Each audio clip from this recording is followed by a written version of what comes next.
Cardiology Update listeners, viewers, and readers. My name is Chadi Alraies. I'm coming to you with another episode related to recent studies related to interventional cardiology.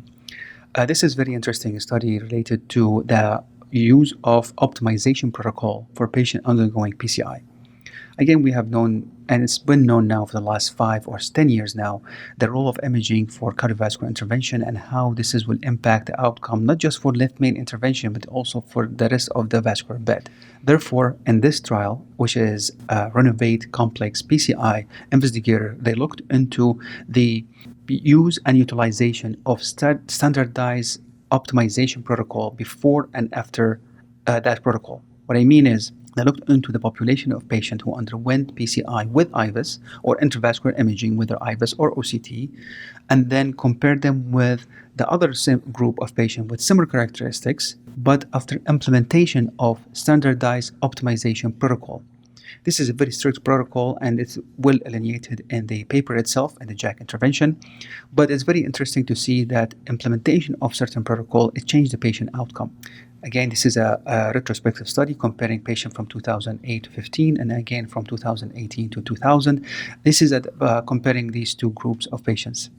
When I looked into the study and the patient characteristics, I felt there is some heterogeneity in the patient involved, especially with the underlying comorbidities such as diabetes and peripheral artery disease and smoking, and also there's heterogeneity in the presentation of these patients. Some patients with a recent study or more present group have more acute presentation, ACS, compared to the previous group, which has more stable presentation. Also, the vessel involved, whether left main LAD or circumflex or RCA, there's also some variability between these two groups. Regardless, there was some optimization that was done or is adjustment done during this analysis. So what is the endpoint of the study? The endpoint is defined as target vessel failure. This is defined by target vessel revascularization or target vessel myocardial infarction or cardiovascular death or target vessel revascularization.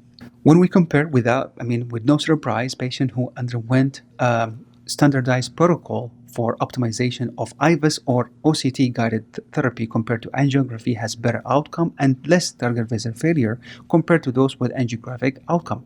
But more interestingly, they found that this is patient who underwent intervention using a standardized optimization protocol in the present era has way better outcome and less TVF compared to the patient who did not have that protocol in the previous time or the past group.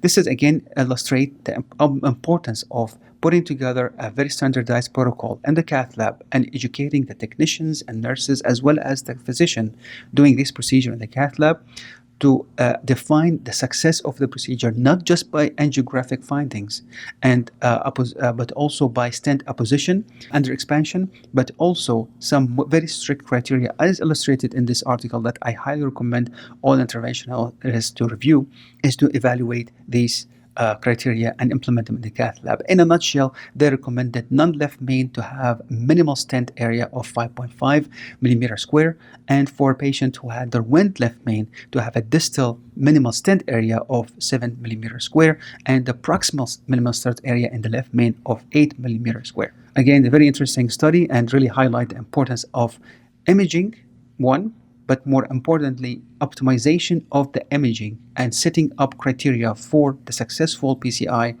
in patient undergoing intervention. I would like to thank you for watching and listening to us and also reading our content. This is Chadi Alraies from Cardiology Updates.